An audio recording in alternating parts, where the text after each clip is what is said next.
Hi everyone, I'm Stacy with Obsidian Realty Group, and today I'm here with Matt Rosendale. Matt has served as Montana State Auditor for the last 4 years, and he is now running to represent Montana in the United States Congress. Thank you so much for being here, Matt. I really Thanks for having me, appreciate it. Stacy. I appreciate it. I wanted to invite you here to talk to me today because I really want people to get to know the Matt that I know beyond the political ads that we see constantly on YouTube. I want to start with a little bit of your background. You are a successful businessman. How will your experience in leading and growing a business influence your approach as a policymaker?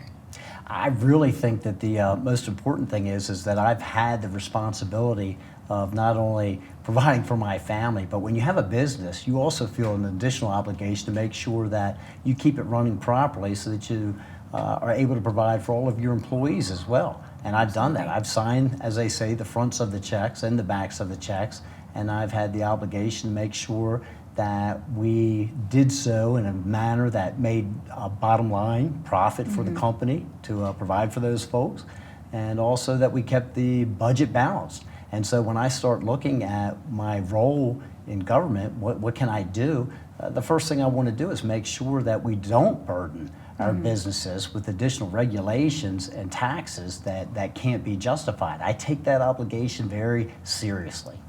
Thank you. I appreciate that as a constituent.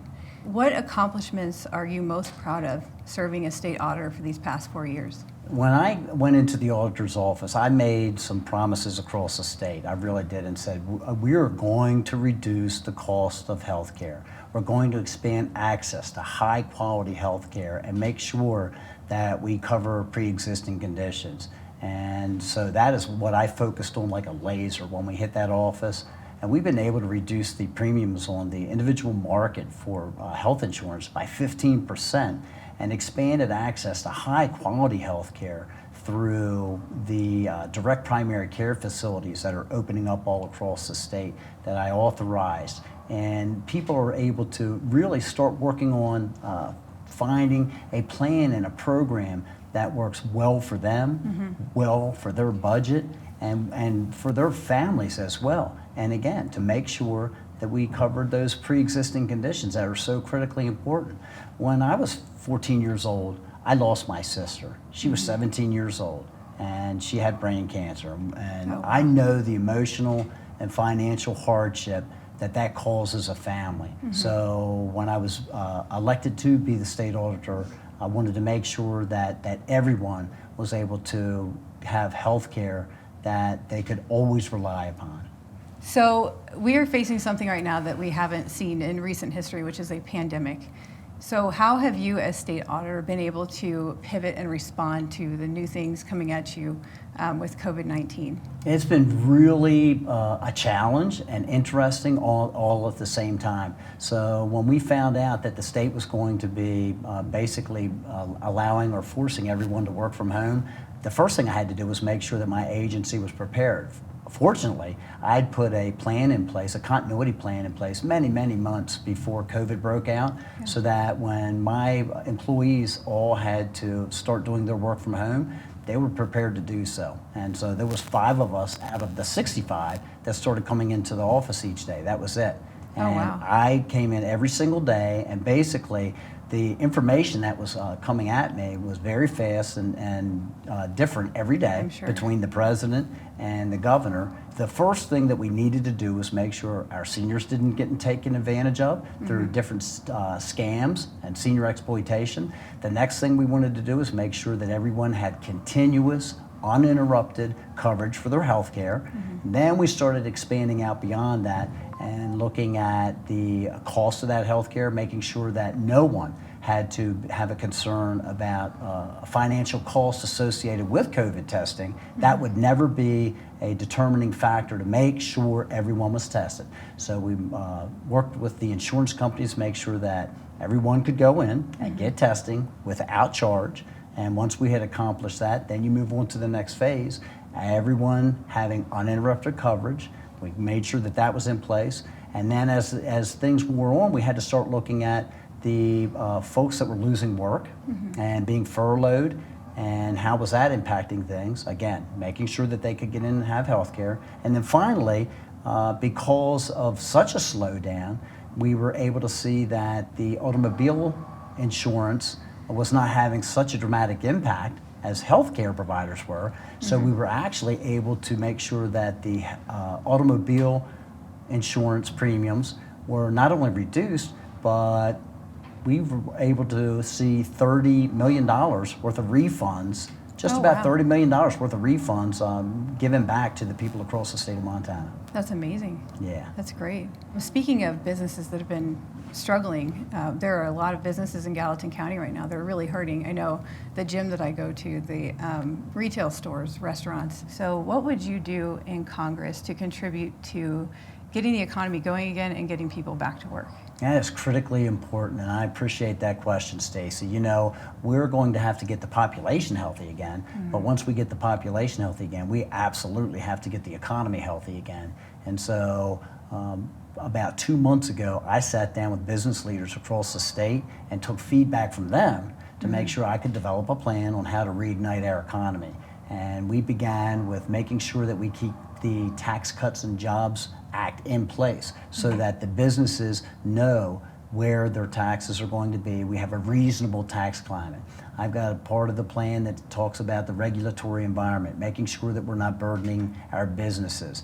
I've got another part of the plan that goes into expanding broadband. If we didn't recognize anything else through this entire COVID situation, we recognize that the use of broadband has been tested. And it's been worked very well, but there's a lot of people that don't have access to the same internet and again, technology that some of the folks in the more urban areas do. We need to make sure that we expand that out, and I've got a several point plan within the business plan to talk about the expansion of broadband. Another thing that we absolutely must address at the federal level as we move forward is the liability immunity. As these businesses all begin to open back up again, and whether it's the restaurant or the tavern or the gym or our schools, they need to know that if they do so in such a fashion that they've done their best to protect their customers and their students, that they don't have to worry about a batch of trial attorneys coming in and laying a very large lawsuit against them. And that will shut businesses down. And with this liability immunity, now all of a sudden we can take the onus and put it on the plaintiff. And as long as there's not gross negligence involved, these folks can feel comfortable about opening up their businesses and our schools again. Yeah, liability is always a big deal, especially Very big. now. You can sue anyone for anything. What is the most significant difference between you and your opponent? There are huge differences, and I think just to summarize it, I have always been of the mindset that when we have a problem, that we should look at the individual and the community at the smallest or lowest level of government to try and resolve it, and to work together to try and figure out what the best solution is. And my opponent has clearly always gone to the other end of the spectrum and immediately looked to large, big, centralized government to resolve any problem whatsoever. And just to give a couple of examples, I've walked through some of the things that we've been able to do in the auditor's office for healthcare reforms and expand access to high quality, affordable healthcare, making sure that pre-existing conditions were covered. And my opponent immediately wants to go to a Bernie Sanders style government-run healthcare system that would not only damage our existing providers and facilities, but it would put in great jeopardy our 49 rural hospitals that are located across the state, just because of the funding formulas that are in place, that they wouldn't be able to sustain themselves. When we start looking at business and industry, I believe that the reason that the United States has been able to grow so fast over the last several years is because we have unleashed that innovation and technology and tried to remove those burdens from our businesses. And my opponent, unfortunately, wants to support the Green New Deal, which would immediately have serious ramifications for not only our refineries, the four which are located across the state, and our timber industry, but it would literally break the back of our agricultural industry, both farmers and ranchers, because of the additional regulations that it would place upon them. And I think that's a big problem. And then finally, just when it comes to tax policy, we served in the legislature. at the exact same time in 11, 13, and 15. And while I had been advocating for lower taxation to help our families and our businesses across the state, and was voted as a champion of business by the Montana Chamber of Commerce, my opponent voted against $1 billion worth of tax relief for the people across the state of Montana and the businesses, and was receiving F grades from the Montana Chamber of Commerce. There are stark differences. What is something about you that people don't know that they might find surprising? I don't know if they would find it surprising. Well, they may, because I'm pretty regimented and a rule-following kind of a guy. But I used to race cars. I used to really like driving. So I was actually a really big fan of reasonable and prudent speed limits back in the good old days. Yeah, I actually know a story about you. I was talking to someone, and they said that back in their 20s, they were just looking for hunting land, and they came across your property, and they didn't know you at all, but they came up to your house, knocked on the door, asked if they could hunt on your property, and you and Jean invited them in.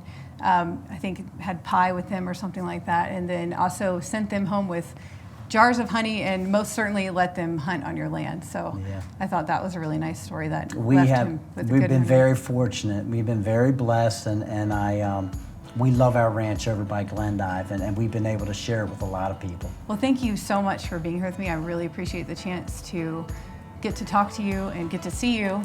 And I hope that this has given people a view of Matt Rosendale beyond all the political ads. So, thank you so much. I appreciate it, Stacy. Yeah, it's good absolutely. to see you.